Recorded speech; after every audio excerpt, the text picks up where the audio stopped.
kegiatan belajar bersama di pertemuan kali ini. Bagi teman-teman yang mungkin pertama kali ikut, perkenalkan kembali, nama saya Jonathan Kiat Tungkir. Saya mahasiswa Matematika Universitas Terbuka, Angkatan 2021 periode 1. Dan kali ini saya akan menjadi pemateri untuk teman-teman semua di mata kuliah komputer 1. Tapi kembali lagi di sini kita sistemnya belajar bersama, jadi tidak ada yang lebih pintar atau ini bentuknya bukan seperti kelas, tapi kita sama-sama belajar, tukar pikiran, dan berusaha untuk mempunyai persepsi yang sama dalam mata kuliah ini. Kalau misalkan ada pertanyaan bisa disampaikan. Mohon selama Zoom meeting ini berlangsung, semua pertanyaan disampaikan via chat atau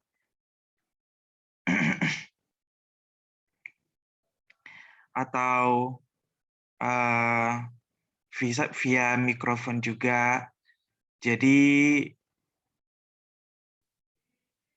teman-teman jangan malu kalau misalkan ingin bertanya atau memberikan pendapat ya. Itu saja dari saya. Sebelum kita mulai kegiatan ini, marilah kita berdoa supaya kegiatan ini lancar, berdoa sesuai dengan keyakinan masing-masing. Berdoa dimulai.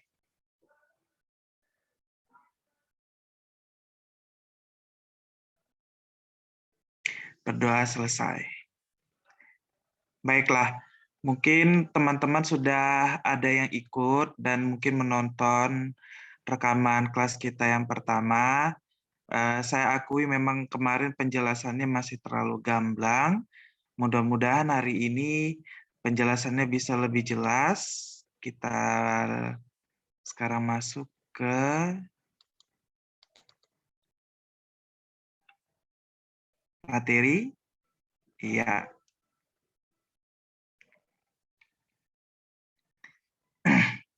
Khusus untuk modul 1 pada modul, seperti yang saya sudah sampaikan, itu berisi tentang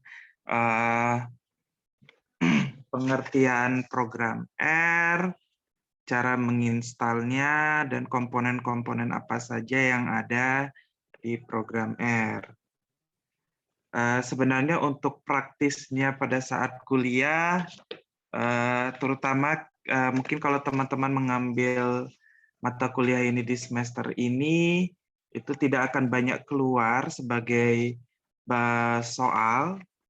Jadi teman-teman bisa membaca informasi tersebut langsung dari modul, ya.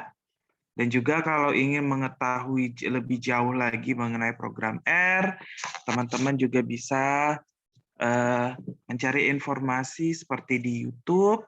Saya juga sudah mengirimkan link untuk instalasi program R di grup.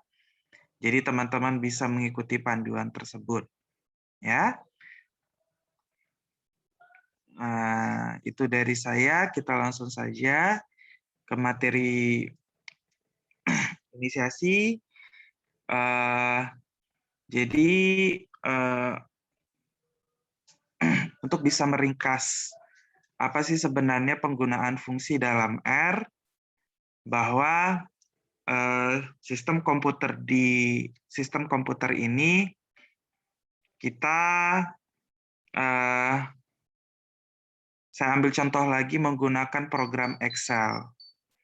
Teman-teman yang sudah pernah menggunakan program Excel sebelumnya pasti tahu penggunaan formula seperti sum dan formula-formula yang lain. Nah, formula itu kita sebut fungsi. Dan di sini kita akan mempelajari lebih dalam mengenai hal itu. Di sini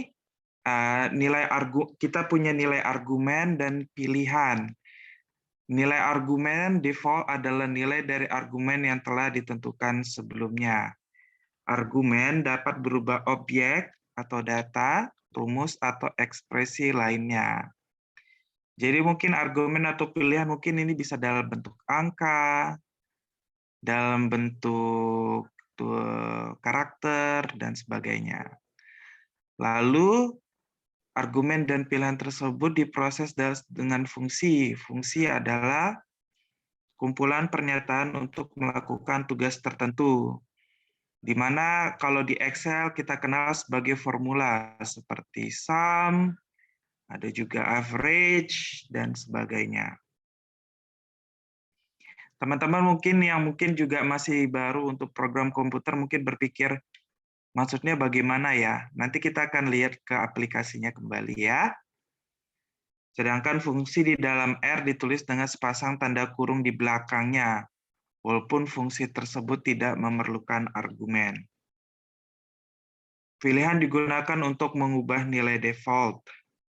Lalu setelah itu akan keluar hasil keluaran. Misalnya saja penggunaan fungsi dalam R itu, fungsi-fungsi yang tersedia dalam sistem R disimpan dalam direktori R351 library. Ini maksudnya, jadi program R ini bukanlah program yang istilahnya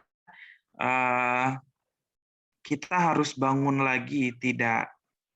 Sama seperti Microsoft Excel atau program-program yang kita pakai di komputer, termasuk juga games, semuanya sudah dimasukkan data dan kompilasi untuk membangun program itu. Dan semuanya dimasukkan ke dalam folder. Ya, di sini dikatakan paket base sistem inti R dan berisi fungsi-fungsi utama sistem R. Jadi misalnya kalau dalam kita mau pakai sebuah fungsi dalam R, itu semua sudah didefinisikan di dalam folder ini. Mau pakai fungsi sum, mau pakai fungsi vektor, mau pakai fungsi matrix, itu semua sudah ada di sini tersetup. Jadi kita tinggal pakai saja programnya. Untuk lebih mengerti nanti kita lihat aplikasinya lagi. Jadi misalkan untuk perintah, ada beberapa perintah yang sudah didefinisikan. Misalnya perintah get WD, perintah untuk mendapatkan informasi tempat kerja yang sedang berlangsung saat ini. Kita coba. Akan menghasilkan, oh, ternyata saat ini tempat kerja yang digunakan adalah folder C, users. Lalu di sini juga ada perintah untuk pindah direktori tempat kerja. Nama direktori yang baru menjadi argumen fungsi sehingga dituliskan dalam tanda kurung dan ditempatkan di antara tanda petik. Jadi misalnya kita bisa set kita mau pasang di direktori yang mana. Kita misalkan ingin pasang set direktori C.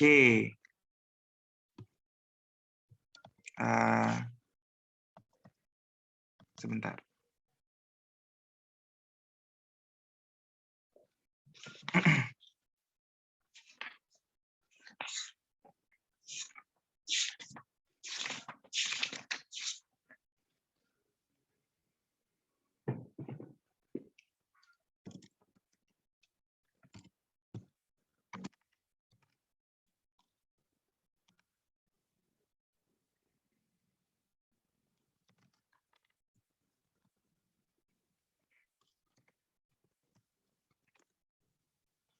Oke, sebentar ya.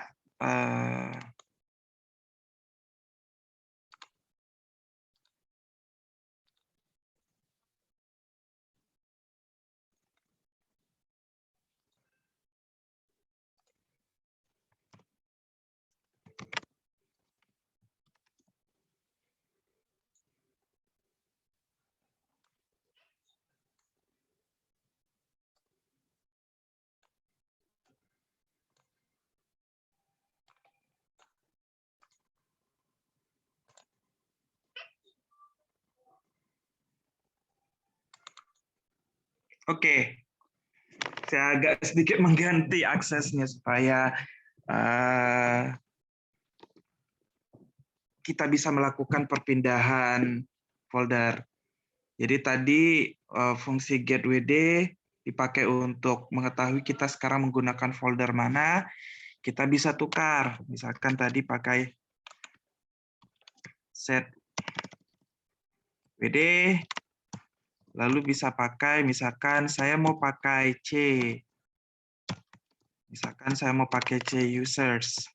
Itu saja cukup.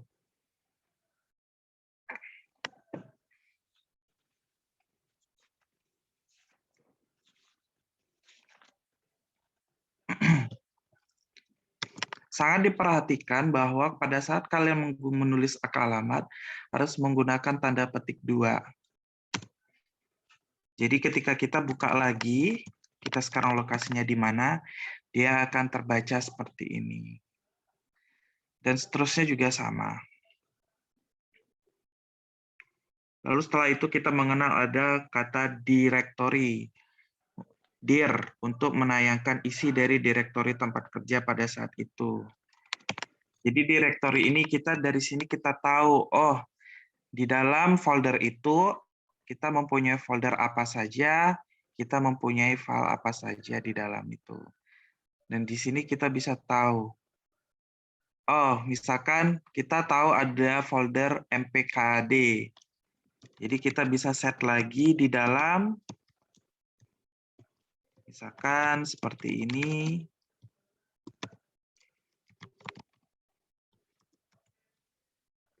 Kita coba cek apakah kita sudah masuk, dan kita coba cek direktori di dalamnya. Jadi seperti itu. Sampai di sini ada pertanyaan?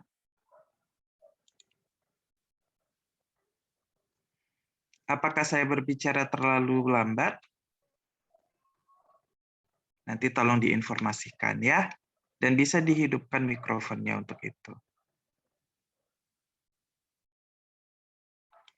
Baiklah, kita lanjut. Ini kemarin kita sudah bahas penamaan suatu objek bersifat case sensitif. Direktori itu apakah? Dalam bahasa Inggris, direktori itu, supaya nggak salah bicara ya,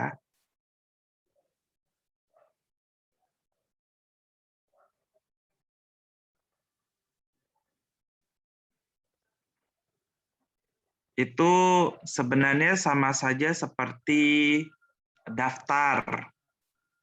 Bisa juga kalau dalam bahasa komputer kita kenal seperti lacinya atau foldernya. Jadi di dalam folder itu apakah ada folder-folder atau file-file lain? Itu maksudnya directory. Ya. Kalau misalkan ada pertanyaan lain, silakan di chat dan bisa berbicara ya di mikrofon. Kita lanjut.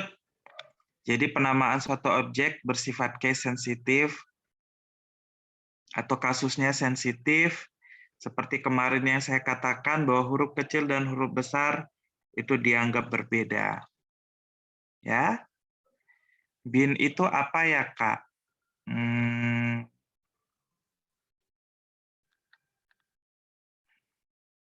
Sebentar.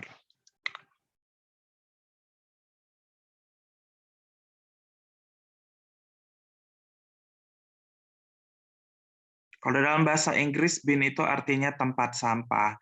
Dan folder bin untuk beberapa program itu punya fungsinya masing-masing.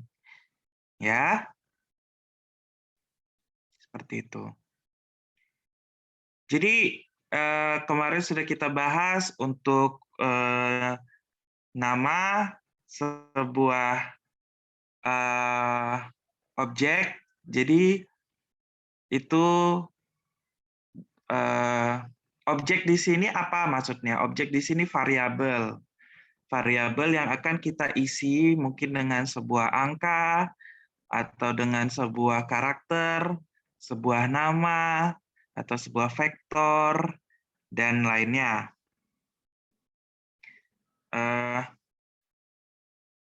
Kemarin kita sudah bahas aturan penamaan objek dalam R harus diawali huruf. Tidak bisa angka, tidak bisa tanda apapun. Baik itu huruf kapital atau huruf kecil. Lalu di dalam penamaannya setelah itu bisa diikuti huruf gelagi, angka, titik, atau garis bawah. Ya. Jadi contoh penamaan objek yang benar seperti ini. Rata-rata, rata 2, dan yang tidak benar seperti ini. Di sini, apa yang salah kira-kira berarti?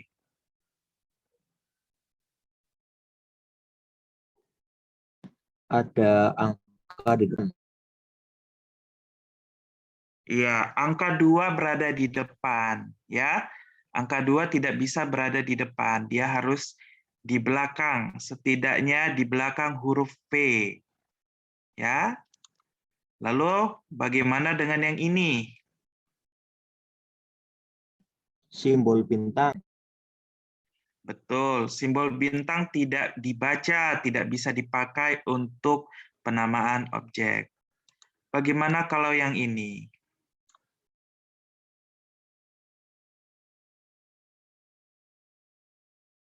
Underscore-nya di depan. Betul sekali.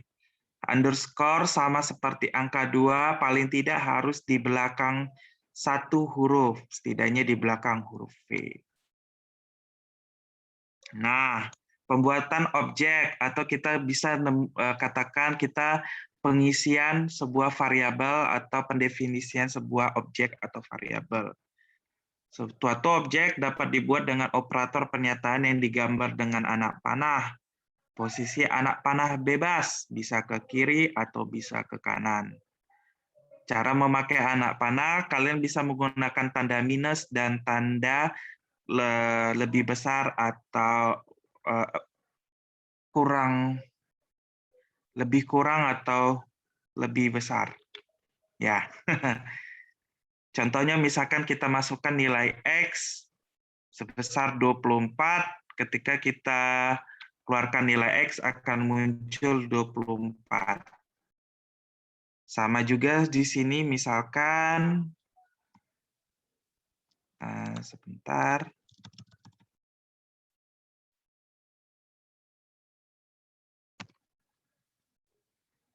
Nah, hal yang perlu kalian ingat ketika kalian mau membuat yang baru, kalau misalkan kalian mau mundur lagi, kalian tidak bisa ke belakang ya.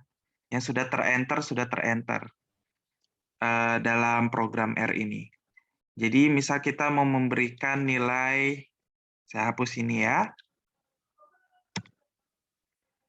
Kita memberikan nilai, di sini X, kita ambil P misalkan.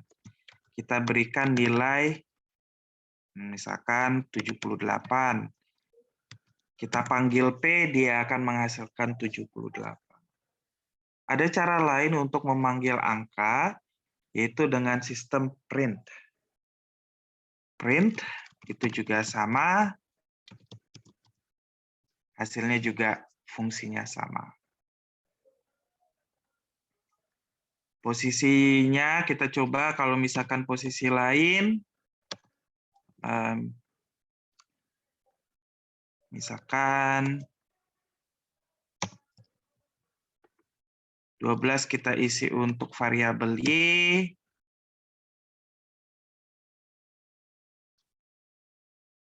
Oh.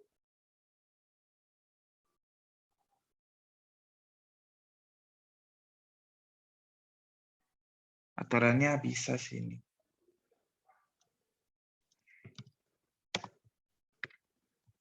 Oh, oke. Khusus untuk penulisan objek seperti ini, kalian jangan menggunakan spasi kalau ingin memberikan nilai sebuah variabel, karena seperti ini kalian lihat, kalau kalian menulisnya seperti ini dengan spasi, dia akan menganggap 12 ini sebagai objek atau variabel yang dipakai. Ya, jadi supaya maksudnya ini kalian memberikan nilai kepada Y, jangan menggunakan spasi kalau tanda panahnya ke kanan. Jadi ketika kita mau panggil Y, dia akan muncul 12. Sama juga dengan program fungsi print Y, P-nya besar. Nah, hati-hati juga untuk menulis program fungsi. Kita lihat, kita pakai huruf P yang besar. Ternyata dia tidak membaca. Jadi memang di sini huruf besar dan huruf kecil sangat sensitif. Ya, baik itu kita memakai sebagai variabel atau objek, maupun untuk memanggil sebuah fungsi. Obatnya mana? Ada pertanyaan? Obat DDU. Kalau tidak ada pertanyaan, saya lanjutkan. Kalau misalkan tidak bisa di-mute ya, kalau memang tidak ada pertanyaan. Jadi kita panggil lagi print Y, lalu dia keluar huruf 12.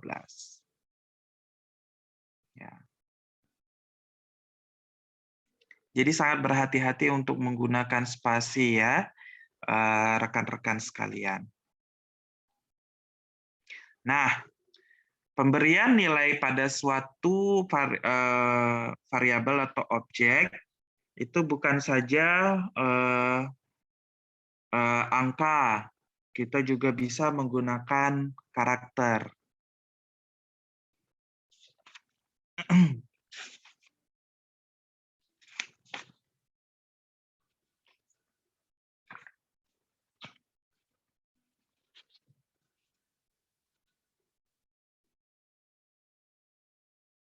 Contohnya misalkan kita mau buat nama. Namanya Pascal misalnya. Jadi ketika kita memanggil nama, akan muncul tulisan Pascal, dan dia ada panah seperti itu. Tanda kutip. Bagaimana kalau kita tidak pakai tanda kutip? Kita coba. Error. Objek Pascal not found. Jadi dalam hal ini, kalau kalian tidak memakai tanda petik 2, tulisan yang kalian tulis itu akan dianggap sebuah fungsi di program R. Dan dikatakan di sini, objek Pascal not found, berarti di dalam folder directory program R, seperti yang dijelaskan di sini, program Pascal tidak didefinisikan atau dibuat rumusnya. Seperti itu.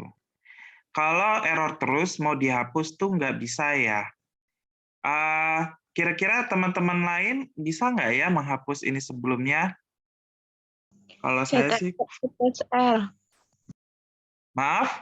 Semuanya ya, CTRL plus L. Baiklah, Ctrl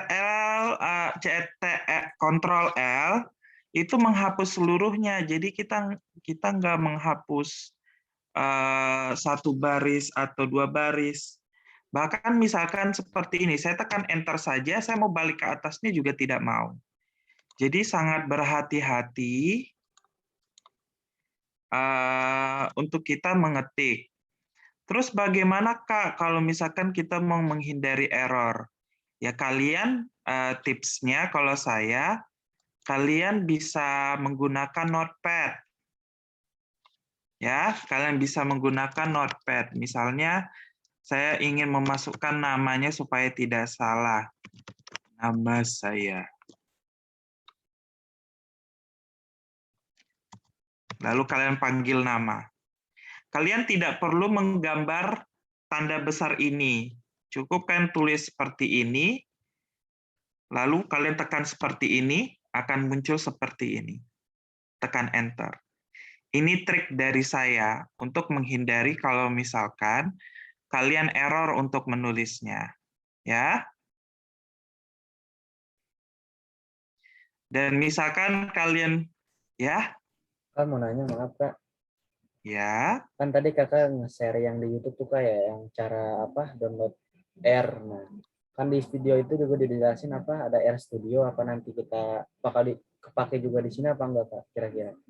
tidak, RStudio kita tidak bahas di sini ya. Kita Oh, gitu. fokus ke Siap, siap. program R saja. Oke, oke. Makasih Kak. Baiklah.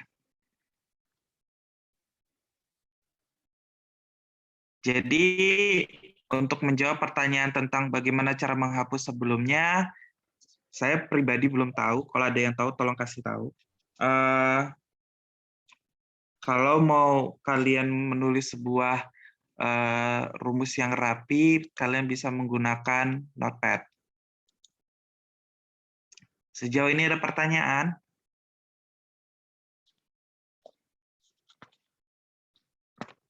Nah, di slide selanjutnya dibahas penggunaan LS. Tapi sebelum penggunaan LS, saya ingin kita masuk ke modul dulu. Ada hal yang ingin saya bahas di sini. Sebentar, oke.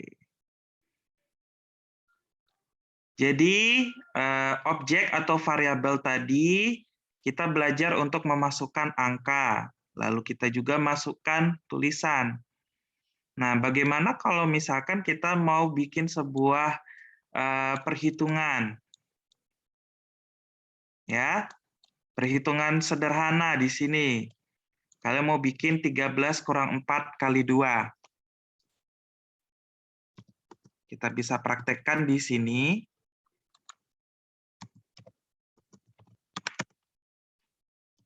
13 kurang 4 dikali 2.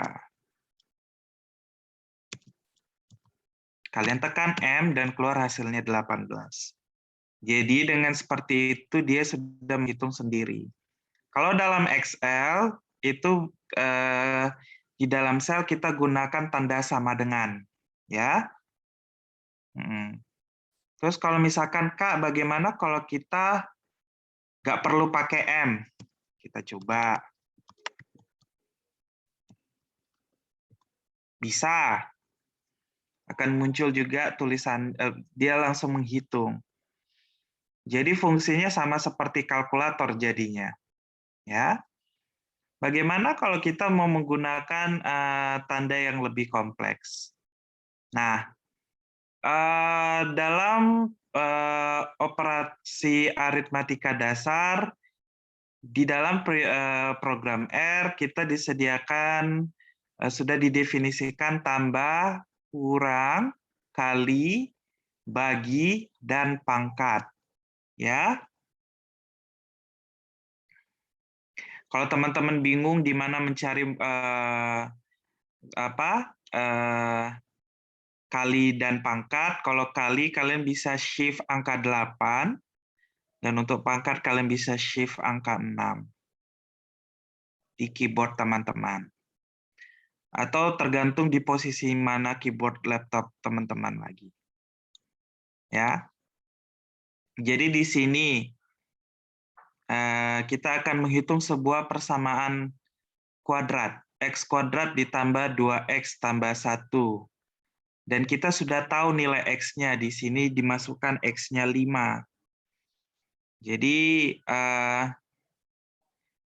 kita bisa definisikan dulu X-nya, baru kita masukkan persamaannya, atau kita bisa juga definisikan persamaannya, baru kita masukkan nilai X. Misalkan kalau kita masukkan nilai X-nya.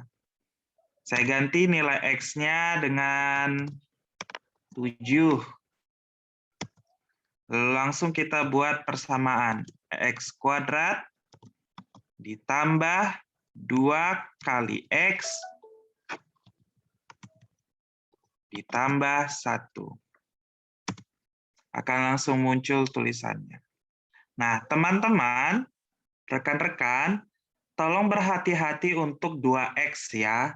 Takutnya nanti rekan-rekan malah menulis 2X. Ya. Sedangkan 2X itu tidak terbaca. Apa kali itu tidak terbaca.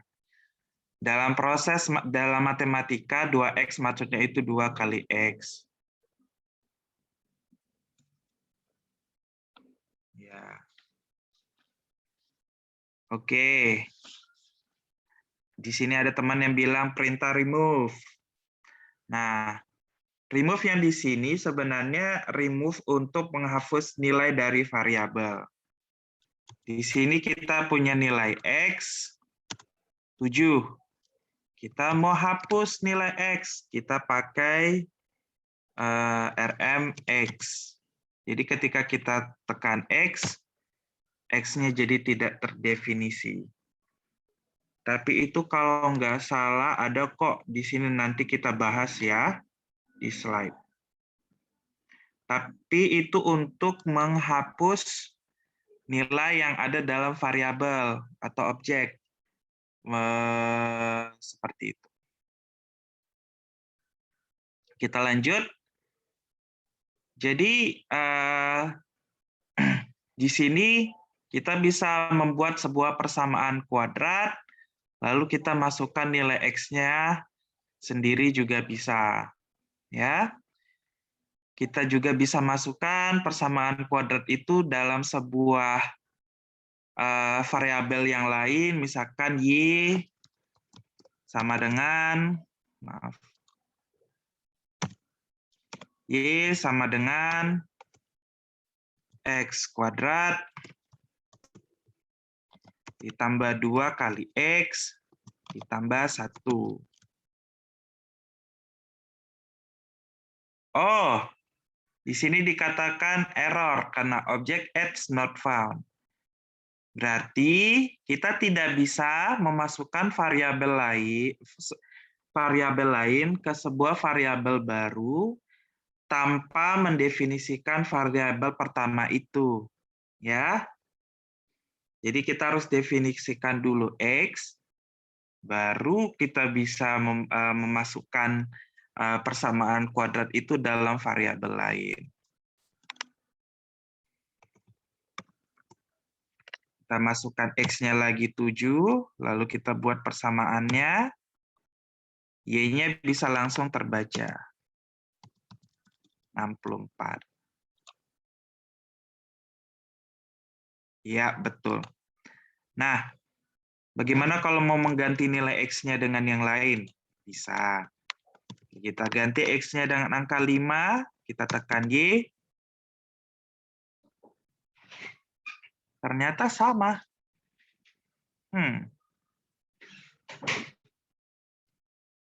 Padahal kalau kita tekan X, nilainya 5 ya. Kenapa bisa seperti ini? Kenapa kok kita tekan Y hasilnya tetap 64? Kira-kira ada yang teman-teman tahu?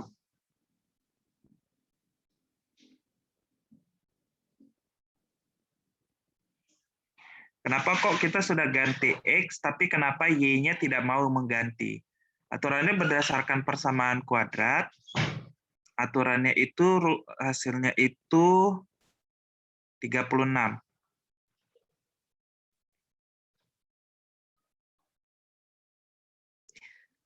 Nah, kalau dari saya, apakah kita hapus dulu nilai X-nya? Tidak. Tapi yang bisa saya, ya, karena perintah Y-nya belum diganti, tapi kita memasukkan perintah Y dalam bentuk X. Nah, di sini ada jawaban, karena X yang dideklarasikan di Y masih X yang nilainya 7, bukan 5. Betul. Jadi teman-teman, bisa dilihat ya, ketika teman-teman ingin mengganti nilai X, ketika teman-teman ingin mengganti nilai X dalam rumus, teman-teman harus perhatikan pada saat teman-teman mendefinisikan nilai X di sini, teman-teman membaca di sini sebagai nilai X, memasukkannya. Tetapi di komputer itu sebenarnya sama saja Y itu ditulis seperti Y 7 pangkat 2 ditambah 2 dikali 7 ditambah 1. Itu yang terbaca oleh sistem. Ya, jadi yang dibaca pada dalam Y ini sebenarnya bukan si X-nya, tapi si 7-nya. Karena kita definisikan X sebagai 7. Ada yang bingung dengan penjelasan ini?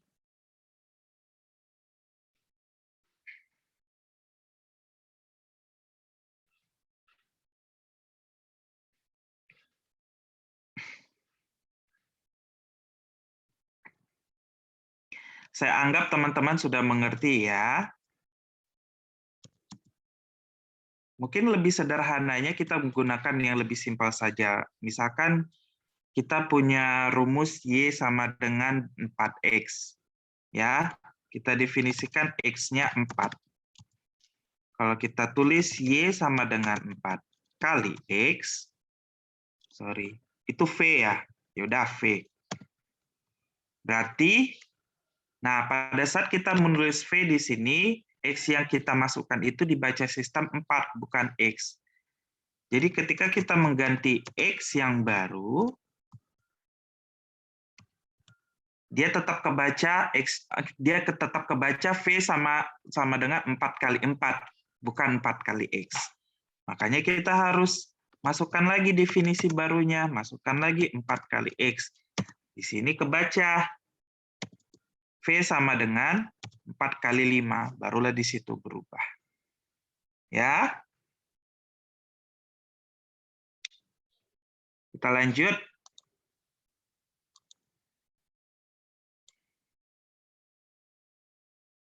Salah satu fungsi yang perlu teman-teman ketahui adalah ini, SQRT, yang artinya adalah akar dari. Jadi di sini kita mempunyai sebuah persamaan Y sama dengan akar X, ditambah 2X, tambah 1. Lalu kita beri nilai X sama dengan 25. Sebentar.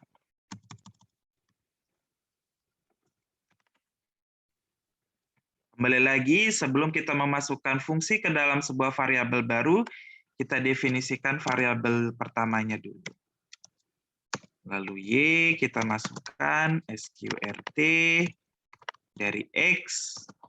Hati-hati lagi untuk huruf kapitalnya. Ditambah 2 kali X, ditambah 1. Lalu kita definisikan Y. Ya. SQRT juga kita bisa langsung dari angka, misalkan akar dari 9 berapa? 3. Ya. Nah, SQRT ini adalah adalah fungsi yang sudah masuk ke dalam library-nya si fungsi R yang sudah terdefinisikan.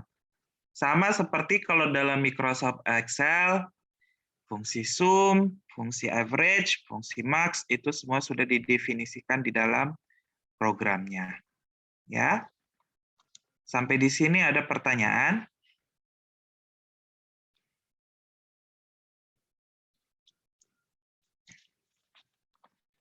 Kita lanjut ya.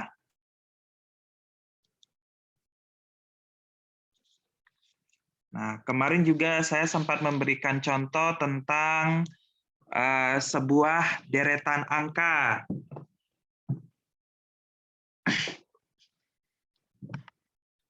Atau dalam hal ini dibaca sebagai vektor. Saya coba hapus dulu ini ya, saya Ctrl L untuk ini.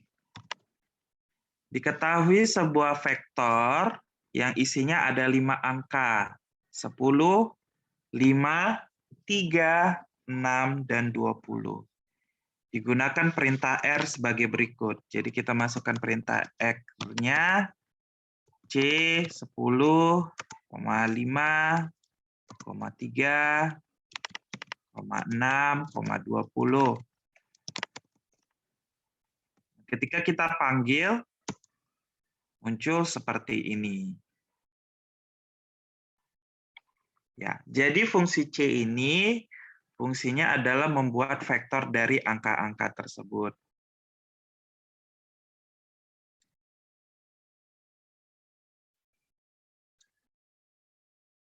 Misalnya kalian ingin mengkalikan vektor tersebut. Misalnya saya ingin semua angka dikalikan 2. Ya, kalian bisa menggunakan rumus misalkan 2 kali X.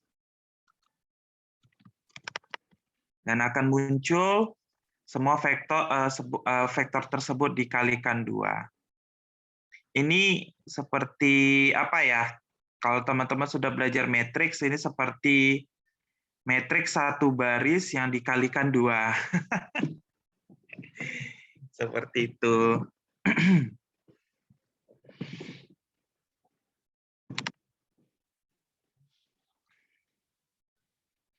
Nah, di sini ada hal yang menarik nih. Contoh lain pernyataan aritmatika menggunakan vektor sebagai berikut. Bagaimana kalau kita membuat dari X ini sebuah persamaan kuadrat? Ya, persamaan kuadratnya adalah X pangkat 2, X pangkat 2 ditambah 2 kali X ditambah 1. Dan akan muncul angka-angka berbeda. Maksudnya apa nih, Kak? Kok bisa ada 1, 2, 3, 4, 5? Kok ada 5? Kok tidak 1? Nah, di sini maksudnya adalah, jadi misalkan 121 ini adalah hasil perhitungan pada saat X sama dengan 20. Begitu juga dengan 36. 36 adalah hasil perhitungan pada saat X sama dengan 10. Jadi masing-masing mereka mengeluarkan nilai yang sama.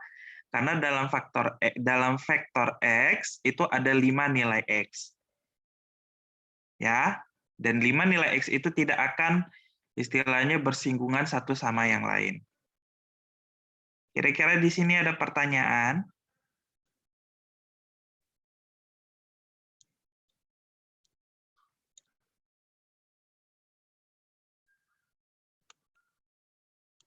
Oke, baiklah. Nah, di sini dikatakan bahwa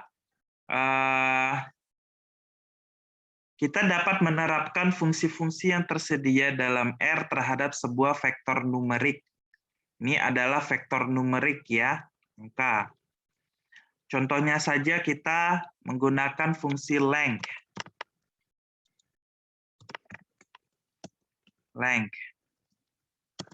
Length dibaca 5. Length berarti berapa banyak data yang terdapat dalam sebuah vektor tersebut.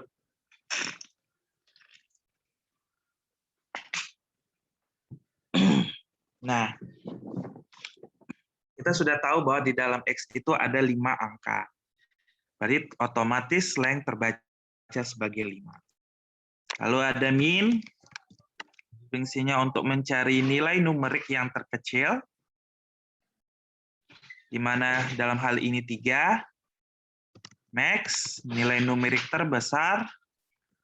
Sum, berarti dia menjumlahkan semua nilai dalam vektor.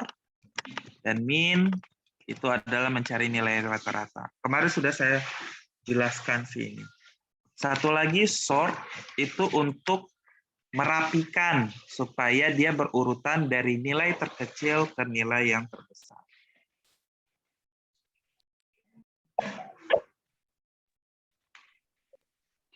Ada pertanyaan sejauh ini? Nathan, Ya. kalau shortnya yang terbalik gimana? Maksudnya yang terbesar terus terkecil, bisa nggak? Nah, sort yang terbesar ke terkecil. Teman-teman di sini ada nggak? Kebetulan saya belum pernah menggunakan yang itu. Kayak kalau dalam kalau dalam Excel kita punya ascending dan descending ya berarti ya. Betul.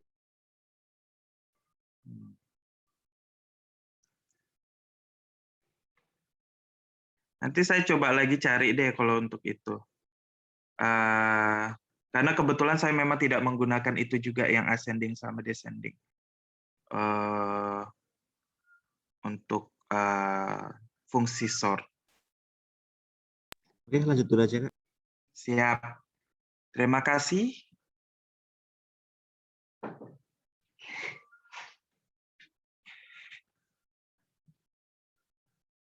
Kita lanjut.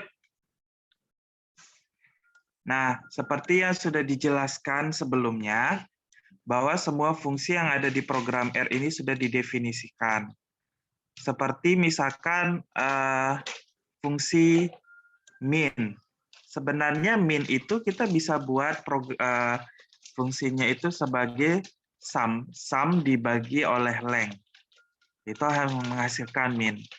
Tetapi di program R dia sudah sediakan khusus untuk itu.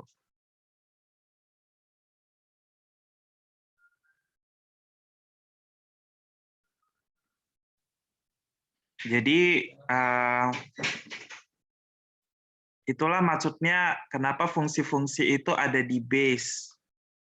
Ya, ada beberapa fungsi yang sudah disediakan oleh program R. Kalau teman-teman sudah menggunakan komputer mungkin beberapa tahun atau puluhan tahun, teman-teman juga pasti akan menyadari bahwa di program Excel semakin banyak formula yang disediakan. Dulu mungkin awal-awal belajar komputer, kenalnya cuma sum saja misalkan. Terus muncul average, muncul VLOOKUP, dan sebagainya. Nah, itu adalah evolusi dari program untuk menambah fungsi-fungsi yang dimana si kita, pengguna komputer, tidak harus membuat lagi dari awal, cukup menggunakan fungsi yang sudah mereka sediakan.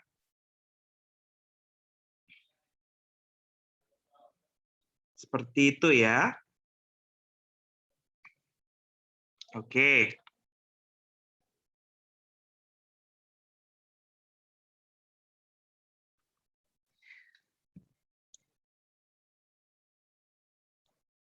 Lalu di sini kita dikatakan contoh lain selain tadi min, kita ada contoh variance.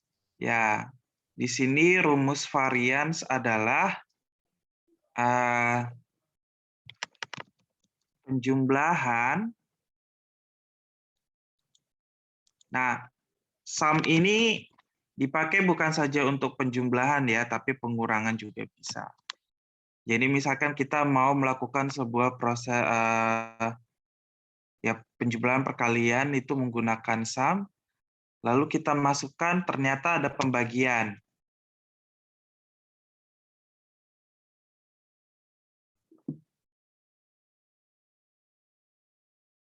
Maaf, sum di sini maksudnya adalah maaf saya salah baca. Sum di sini maksudnya kita mau membagi sum dibagi dengan length.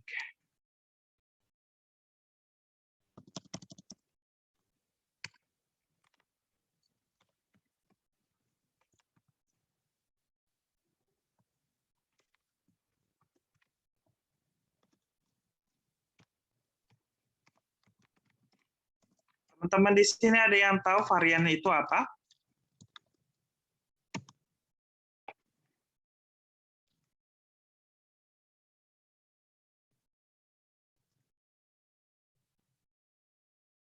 Ada yang bisa menjelaskan variance itu apa dalam vektor?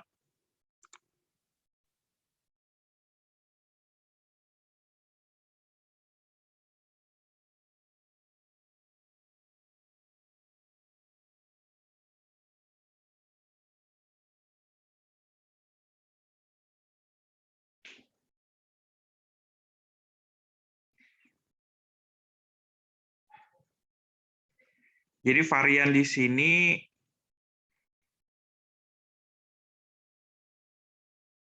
ini akan lebih larinya sebenarnya ke apa ya, ke matriks ya. Dan untuk memudahkan sebenarnya kita tidak perlu lagi menghitung secara manual. Kalau di sini ternyata varian kan dihitung dari si vektor dikurang oleh rata-ratanya lalu dipangkatkan kedua lalu dibagi oleh banyaknya vektor tersebut dikurang 1. Rumusnya sudah ada, tinggal pakai saja varian X lalu muncul angka yang sama. Jadi banyak sebenarnya fungsi-fungsi yang sudah disediakan oleh si program R. Untuk sementara yang sering digunakan untuk perhitungan dasar ya seperti ini. Sum, min, sort, dan max, min. Itu pun nanti yang akan keluar pada saat tutorial maupun tugas-tugas nanti. Kita lanjut. Nah, kita mengetahui yang namanya fungsi ls. ls singkatan dari list simply. List simply ini digunakan untuk menampilkan nama variabel. Nah,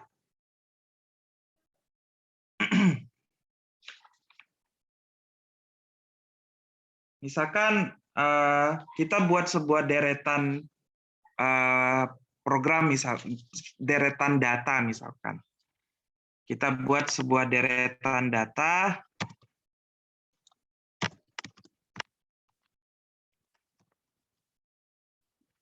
Misalkan kita buat ada nama Joko. Lalu ada juga NIM-nya. Nah, hati-hati mengenai NIM. Kalau dia memang itu bukan sebuah angka dalam perhitungan, ada baiknya menggunakan tanda petik ya. Jadi dia tidak dianggap sebagai angka untuk perhitungan. Lalu dia punya nilai, ternyata dia punya nilai.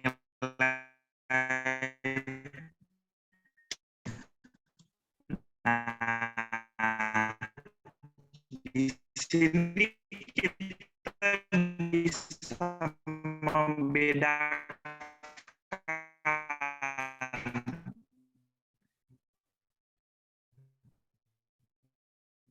dalam hal ini kenapa kok NIM di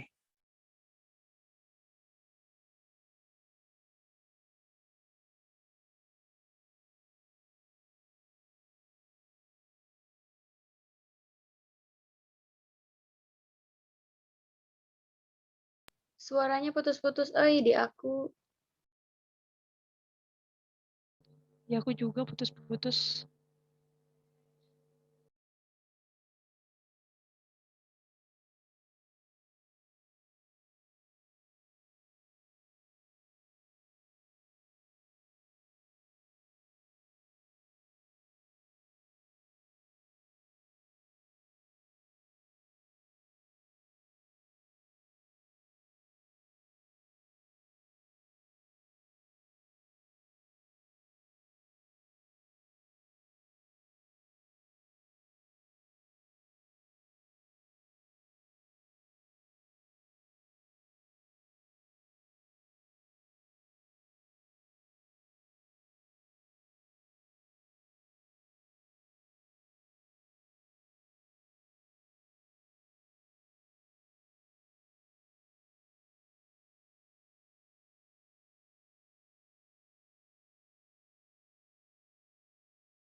Ini kok nggak ada suaranya ya sekarang?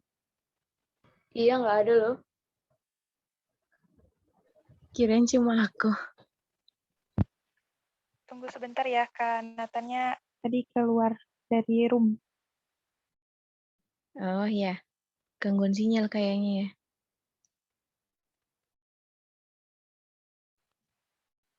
Iya, sepertinya.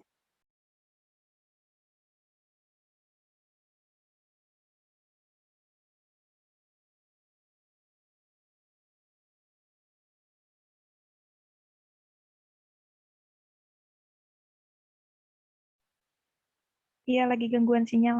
Mohon ditunggu ya, teman-teman.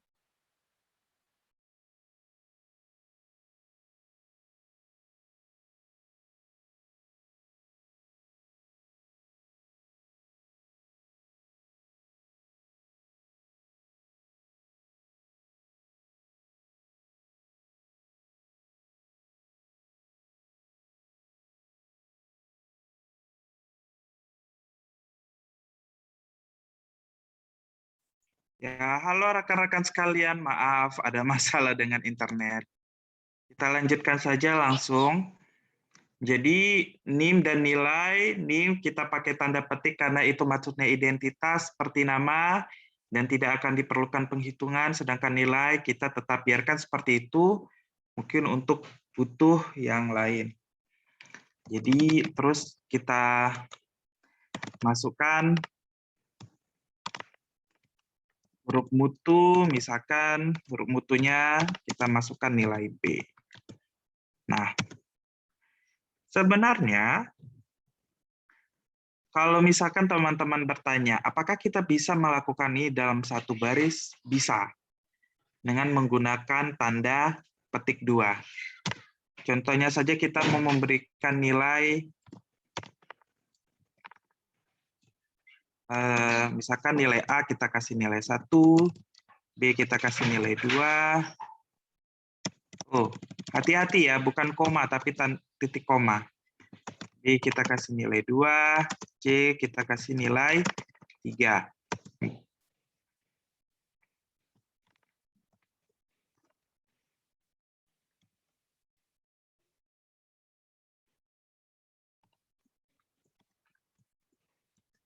Oops, sorry.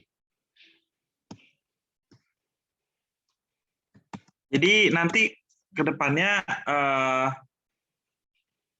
teman-teman bisa mempersingkat input data dengan menggunakan titik koma, ya. Tidak perlu harus setiap fungsi dimasukkan tiap baris. Seperti itu. Lalu disinilah kita bisa menggunakan ls.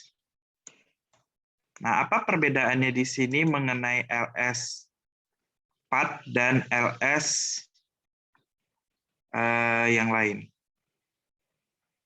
Kita cek di bawah. Nah, di sini ls dalam kurung path sama dengan, ini menampilkan semua objek yang dimulai dengan huruf N. Dia bicara objek. Berarti yang dimaksud adalah variabel yang kita buat. Kita coba. Kita masukkan rumus ini.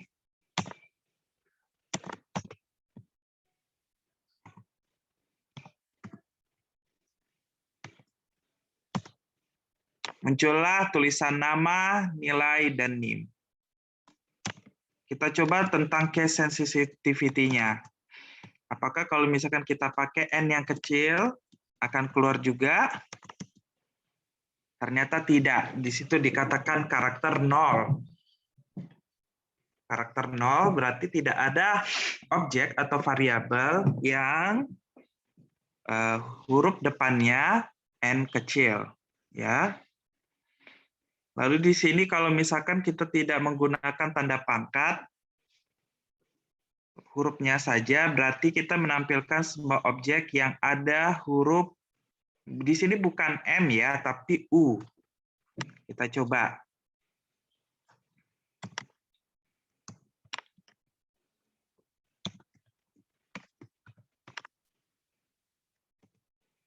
U.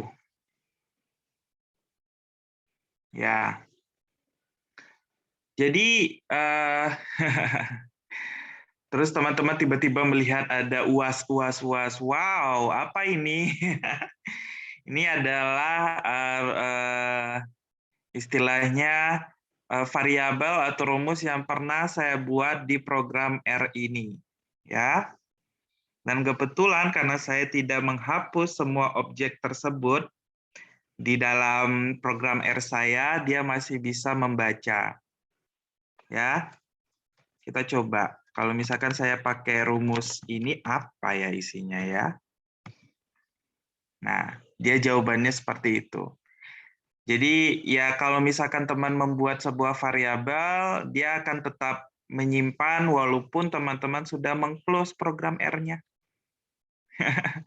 Mungkin supaya nanti tidak tercontek atau apa, kita gunakan prosedur untuk menghapus nilai variabel itu. Nanti kita cek. Lalu di sini kita sudah tahu gimana cara untuk menampilkan variabel ya atau objek yang dimulai dengan sebuah huruf, lalu bisa mencari semua objek atau variabel yang pernah dibuat di program R yang mengandung suatu huruf. Bagaimana kalau mengandung sebuah tanda? Kita coba.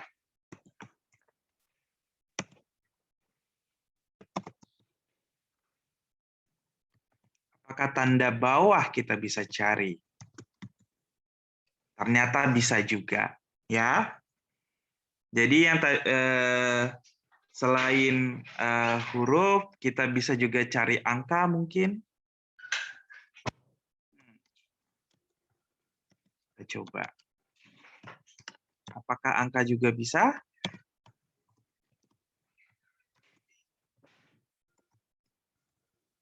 Ternyata angka juga bisa. Dan diusahakan bahwa menggunakan tanda petik ya. Seperti itu. Sampai di sini ada pertanyaan?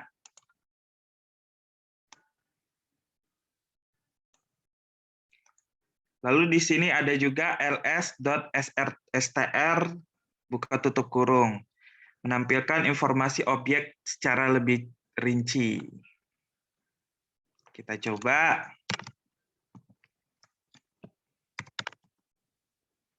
Wow. Semua tugas saya keluar di sini, saudara-saudara. Jadi seluruh variabel yang sudah saya pernah masukkan ke sini, itu semua ada di sini menggunakan program LSSTR. Ini cukup bagus sih untuk buat teman-teman ya, untuk mengecek apakah program-program ini apakah sebuah variabel yang pernah rekan-rekan buat itu sudah pernah buat dan apa saja itu. Nah, di sini ada penjelasannya juga. Misalkan seperti 6. Saya ada membuat sebuah variabel A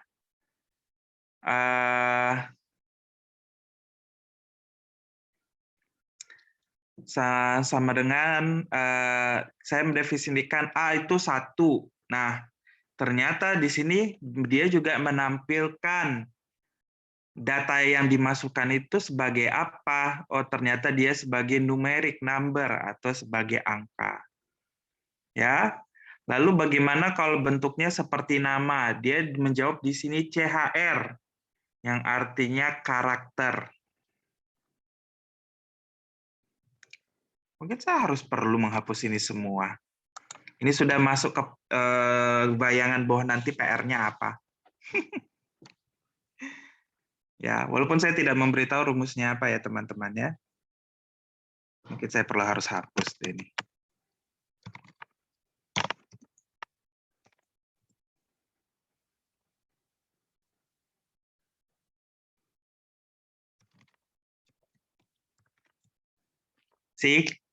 Setelah saya hapus, sudah hapus semua variabelnya.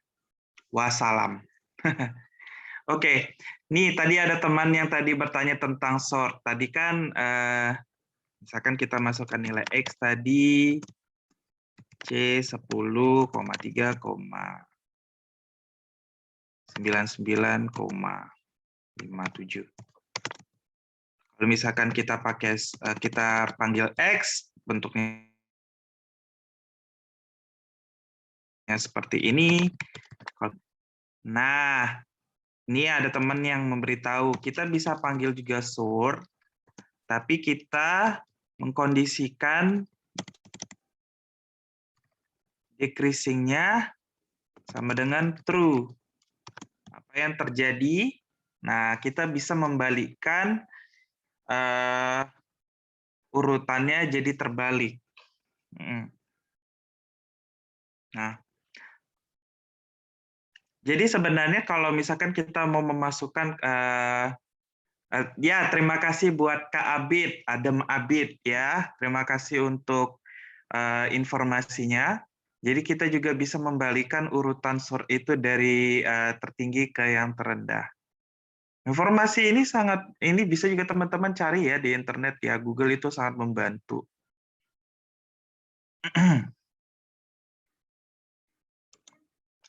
Baiklah. Nah, untuk penghapusan objek di sini ada pemakaiannya, bisa misalkan kita mau menghapus sebuah variabel, cukup kita tulis rmx ya, rm. Kita punya di sini variabel x bernilai, lalu kita mau hapus si x-nya itu, kita tekan x lagi, x tidak muncul. Kalau misalkan kita mau menghapus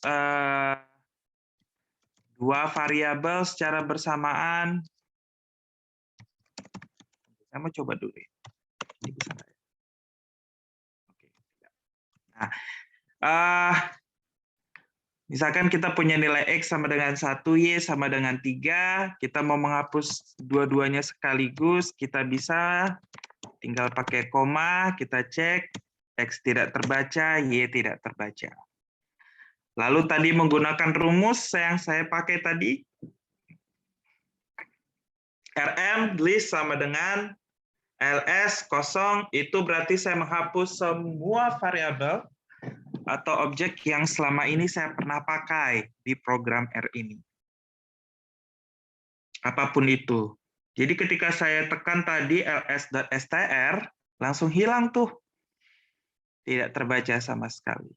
Nah, kalau misalkan kalian mau menghapus secara lebih spesifik, nah di dalam lingkaran ls ini bisa diisi. Misalkan kalian mau menghapus semua yang awalannya n besar, isinya pet sama dengan tanda petik 2 pangkat n.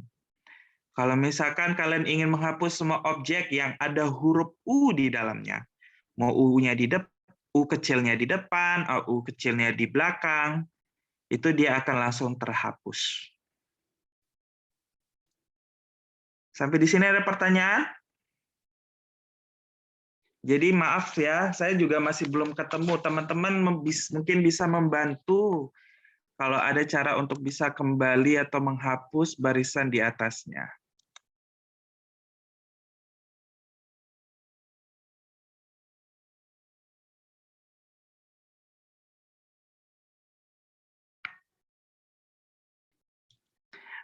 Oke.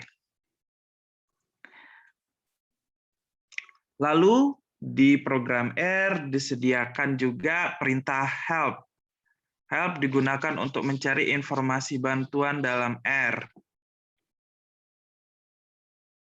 Cara mengetik help bisa dengan cara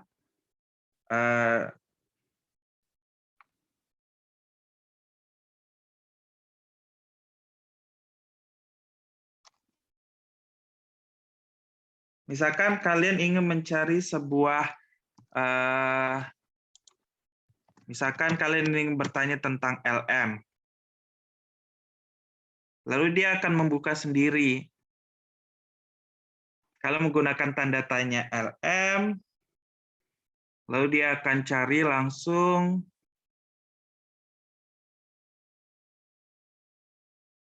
penjelasannya langsung di program. LM itu apa fungsinya? Ya. Di sini dikatakan informasi tersebut meliputi nama paket, di mana paket-paket tersebut tergolong di dalamnya. Coba kita mengecek paket SKRT. Paket yang sempat kita sudah pakai. Apa itu SQRT? Ya. Penjelasannya ada di sini, deskripsi itu ada di sini. Kalau misalkan teman-teman bingung ini bahasa Inggris, bisa nanti ditranslate menggunakan bahasa Indonesia. Tujuannya adalah untuk akar. Jadi informasi yang akan ditampilkan meliputi description, deskripsi singkat, usage, fungsi akan diberikan nama fungsi beserta argumen dan opsi dengan nilai default-nya yang telah ditentukan sebelumnya. Untuk operator digunakan yang tipikal, yang biasa digunakan. Arguments, untuk fungsi akan dijelaskan setiap argumennya secara rinci. Details, berisi informasi rinci yang akan ditanyakan. Lalu value, TP objeknya dikembalikan dengan fungsi atau operator. Intinya ini gimana cara kita membaca halaman help. Saya pribadi bingung membacanya. Akan lebih gampang sebenarnya kita mengerti sebuah fungsi kalau kita bisa praktek langsung, ya. Itu dari saya. Misalkan di sini, kalau misalkan kita mencari min itu apa sih? Kita cukup tekan tadi bisa tanda tanya, bisa juga rumus help, ya. Help, tanda petik min. Di modul,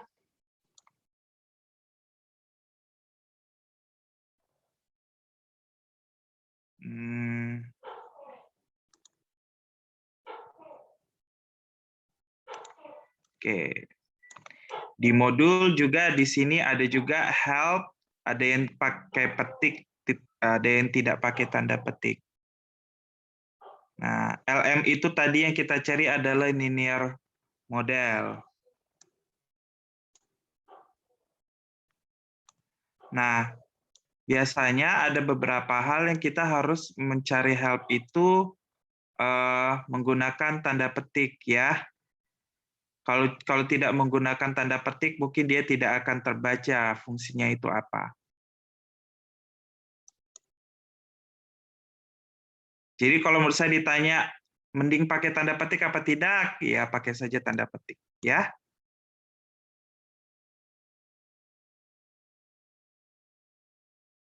Kita bisa menggunakan kata help, kita juga bisa menggunakan help.search_kamins.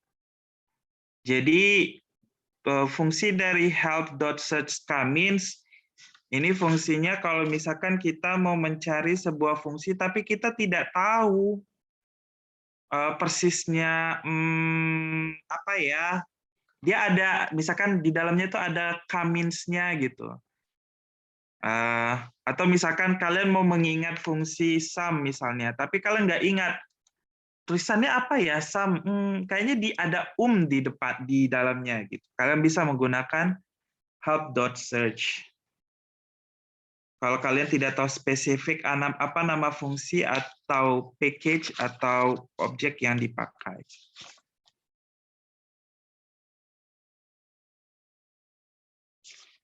Ya, saya rasa itu pembahasan untuk modul 2.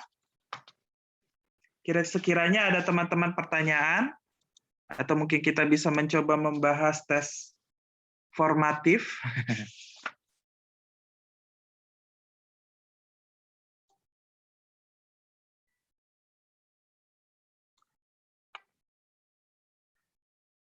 Teman-teman jangan ragu ya, bisa berkomunikasi langsung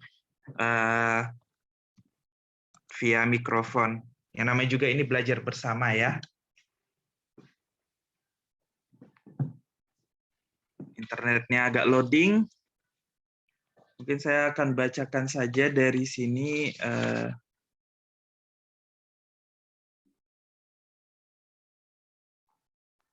Ya, agak lama ini.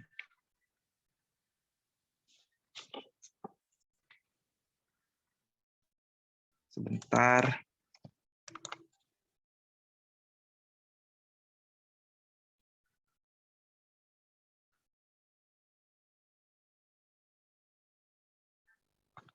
Teman-teman sekiranya sudah paham ya bagaimana cara untuk membuat sebuah objek, membuat sebuah variabel, dan memberikan nama pada variabel. Ya. Kalau dari saya sendiri, hal yang bisa saya bantu adalah bagaimana teman-teman bisa menggunakan ini secara praktikalnya.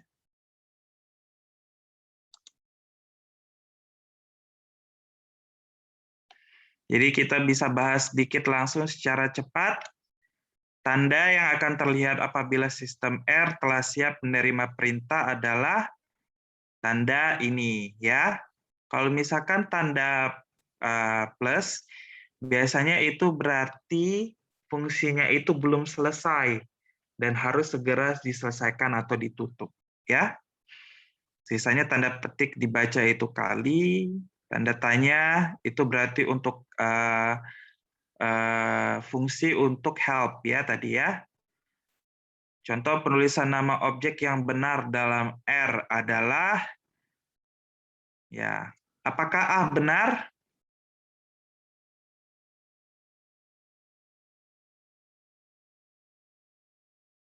Halo teman-teman.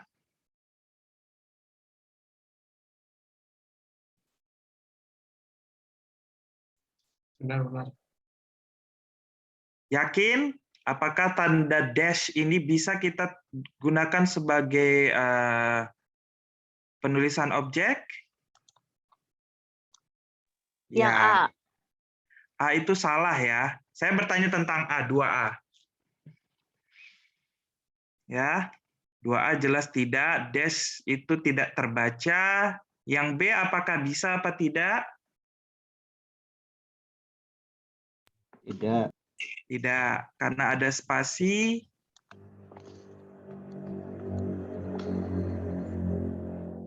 Lanjut 2C. Nggak bisa. Tidak bisa juga, betul. Yang D Bisa. tidak bisa juga karena Tidak bisa dash. juga. Ya, berarti jawabannya tidak ada. Ya, jawabannya tidak ada, hati-hati ya. Karena bagaimanapun dash itu tidak terbaca. Nah itu kalau nggak ada jawabannya gimana Kak? Nggak usah Oh, dijawab. sorry. Oh ya, spasi tidak ada. Ya, kalau tidak ada berarti ya jawabannya tidak ada. Nomor 3, contoh penulisan nama objek yang salah dalam R adalah tentu saja Salah semua itu. salah semua. Karena desa dan spasi tidak dibaca, sekalipun itu setelah huruf. Nah, objek-objek yang akan dioperasikan dalam R ditempatkan di ada yang sudah yang A. RAM ya. Bagus. Dan yang terakhir, dalam perangkat lunak R, huruf besar dan huruf kecil diperlakukan berbeda. Dalam bahasa Inggris dikatakan sebagai D. Sensitif. in case sensitif. Ya, kalau insensitif itu berarti kepada orang-orang yang nggak sensitif. Salah, ini bukan peluru nyasar. Ya, betul, case sensitif. Kita lanjut masuk ke latihan berikutnya. Kita masih punya waktu sekitar 10 menit, kita bahas soal aja.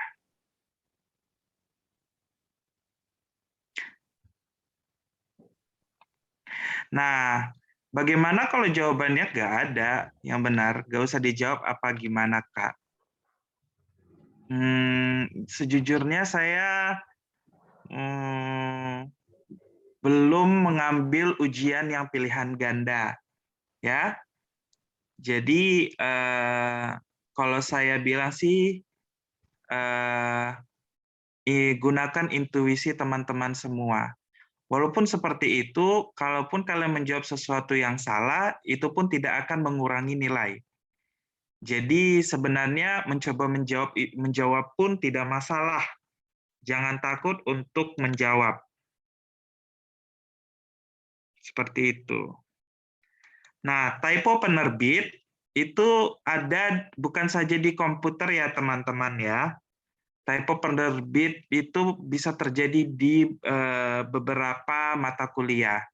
Dan pastinya dosen akan menginformasikan nanti kalau misalkan teman-teman ikut tuton bahwa ada beberapa revisi jawaban di modul.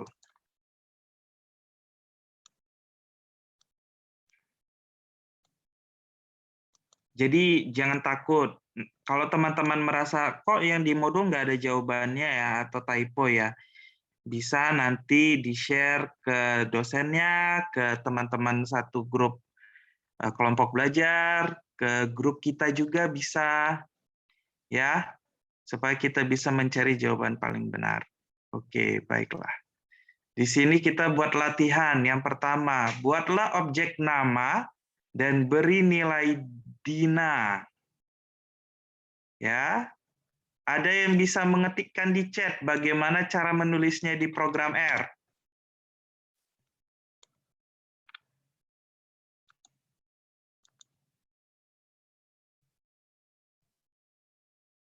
Silahkan.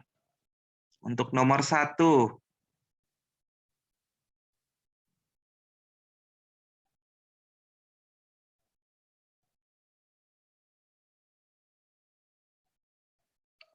Iya, betul. Iya, Kak Dimas, betul jawabannya. Jadi kalau kita masukkan nama, muncul kata Dina. Lanjut nomor 2. Kita buat objek name, beri nilai seperti itu.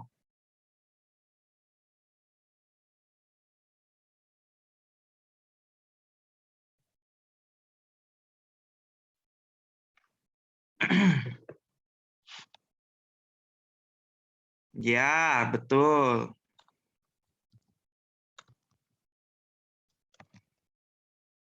Jadi akan muncul NIM-nya seperti ini.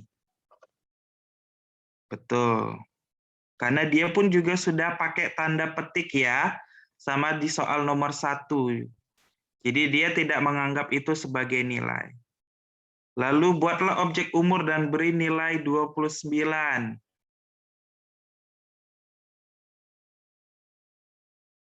Betul sekali.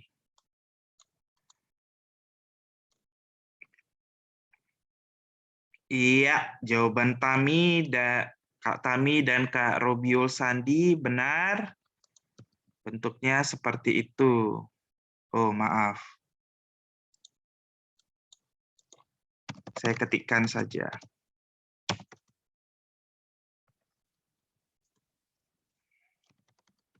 Akan muncul seperti ini. Lalu di sini buatlah objek lulus dan beri nilai true.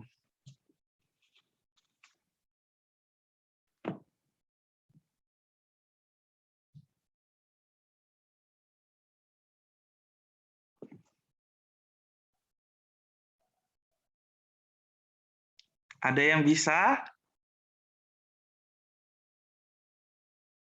Ya. Coba dilihat, apakah di sini ada tanda petik?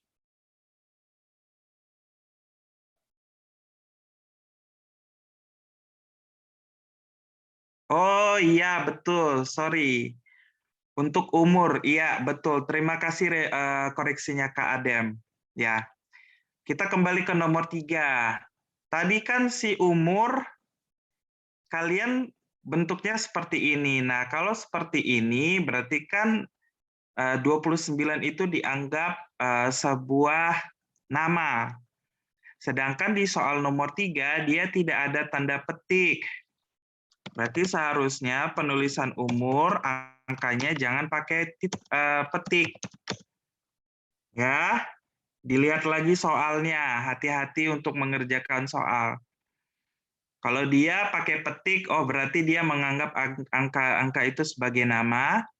Tetapi kalau dia tidak pakai petik, berarti dia menganggap itu nilai numerik, char. Oh ya, kalau tanda petik dia dianggap char, karakter. Kalau dia tidak pakai petik, dia dianggap angka numerik. Ya. type string, ya terima kasih Kak Adem. Ya, maksudnya kalau pakai tanda petik dia tanda string sehingga dia tidak bisa dipakai dalam perhitungan matematika. Nah, true di sini kita kembali ke nomor 4. True di sini bukan true sebagai string ya, bukan karakter. Jadi sebenarnya kalau untuk true nilai penulisannya seperti ini dibacanya. Ya. Dalam program R, true dan false penulisannya menggunakan tanda besar. Nah, kapan dipakai sih Kak mengenai true dan false ini? Tadi salah satu contohnya tentang sort kan. Jadi kita minta ada syarat-syarat tertentu untuk mengaktifkan sebuah fungsi. Disitulah kita menggunakan true dan false.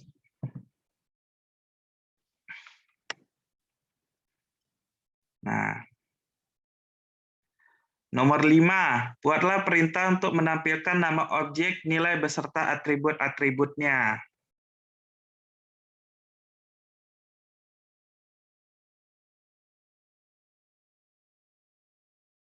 Ada yang bisa buat perintahnya?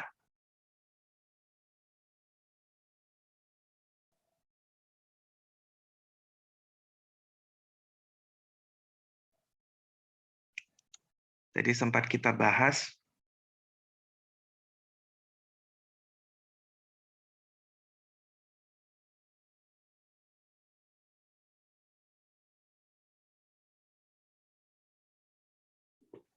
Kita menggunakan ls.str ya. Jadi dari sini akan muncul detailnya. Jenis objeknya bisa kita baca di depannya. Untuk lulus tipenya logikal, true or false. Nama NIM itu tipenya karakter, sedangkan umur tipenya number. Ya. Nomor 7, apakah nomor 1 sampai 4 kita bisa buat dalam satu baris?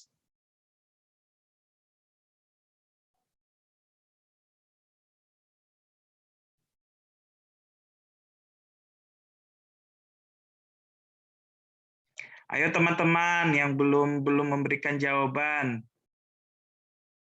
Ya, gantian dong. Kan namanya belajar bersama ya.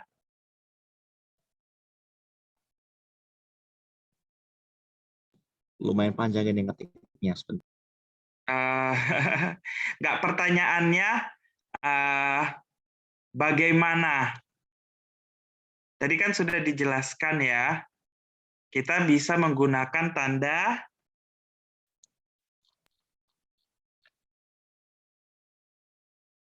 mana tadi ya?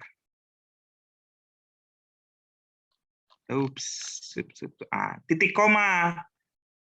Ya, kita bisa menggunakan tanda titik koma. Jadi untuk memasukkan sebuah tadi nama panjang ya, itu panjang sekali bisa menggunakan titik koma. Lalu buatlah perintah untuk menayangkan objek yang di dalamnya namanya mengandung karakter M. Ada yang tahu?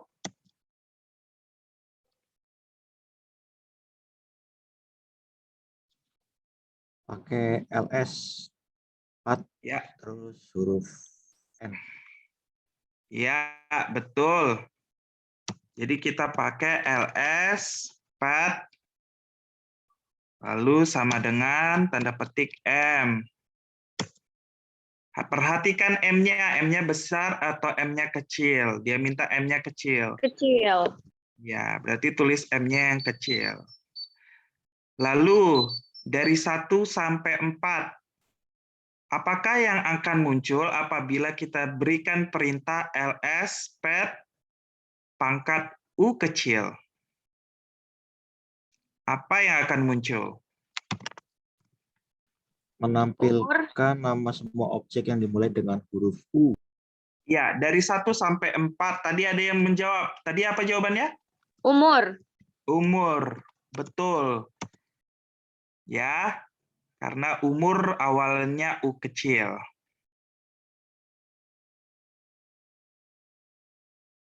Lalu nomor 10, apakah yang akan muncul apabila diberikan perintah RM, LS, PAT sama dengan seperti ini. Lalu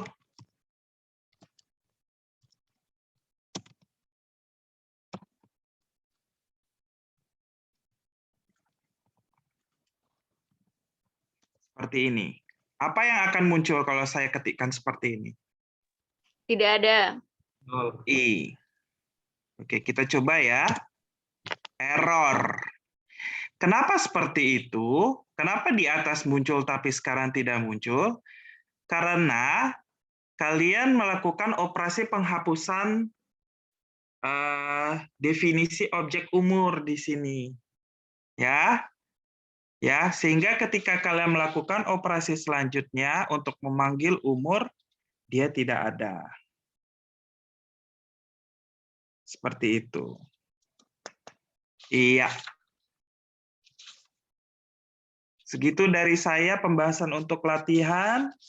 Nanti di pertemuan selanjutnya mungkin kita bisa membahas tes formatif yang ada, lalu lanjut ke modul yang ketiga.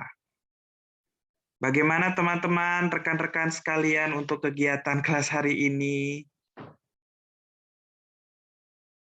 Lumayan, Kak. Sudah lebih dapat gambaran ya untuk aplikasinya bagaimana di program R ya. Sudah, Kak. Ya. Dan saya berharap teman-teman tidak apa istilahnya ya, menjadi minder dalam menggunakan program R. Pada dasarnya program R itu bisa kita pelajari bersama, mengerti bersama, supaya nanti pas aplikasinya, baik itu nanti untuk kuliah maupun nanti digunakan di dunia nyata, teman-teman bisa menggunakannya dengan baik. Ya, sekian untuk kelas hari ini. Kalau misalkan teman-teman ada pertanyaan, jangan segan-segan untuk menyampaikan di grup. Kalau misalkan ada hal yang terlupa dari saya untuk dikerjakan atau disampaikan, tolong diingatkan kembali kepada saya di grup. Ya, rekaman ini akan disediakan oleh admin format dan ditulis di deskripsi grup. Jadi dimohon untuk teman-teman selalu mengecek deskripsi grup, baik itu untuk link video maupun untuk jadwal pertemuan kita selanjutnya. Ya, kalau tidak ada pertanyaan, saya tutup kegiatan hari ini dan selamat beristirahat untuk rekan-rekan sekalian. Sampai jumpa. Terima kasih semua. Ya, terima kasih, Kak. Terima